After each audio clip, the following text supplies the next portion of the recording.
Untuk memperkuat ketahanan pangan di Sumatera Selatan pasca banjir di sejumlah wilayah, PJ Gubernur Sumatera Selatan Agus Fatoni meminta hasil tani dan pangan jangan dijual keluar provinsi.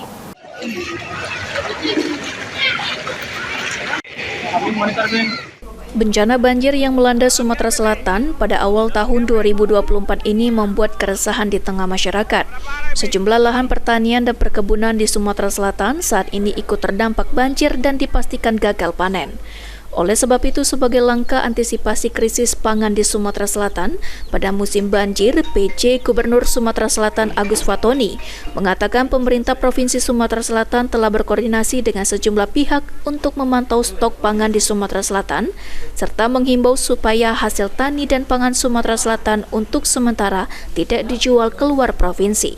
Distribusi relatif tidak banyak terganggu, tapi kalau lahan ini sebagian tentu akan ada yang berpengaruh.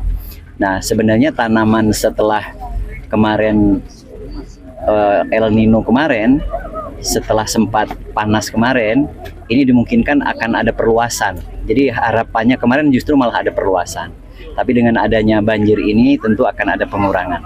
Nah, ini yang kita antisipasi sehingga pangan yang ada di dalam kita harapkan tidak dijual keluar dulu, tapi untuk kebutuhan kita sendiri. Dan kita sudah himbau, kita juga sudah berikan surat, kita juga sudah sampaikan agar pangan yang ada di kita biar tetap untuk konsumsi kita dulu.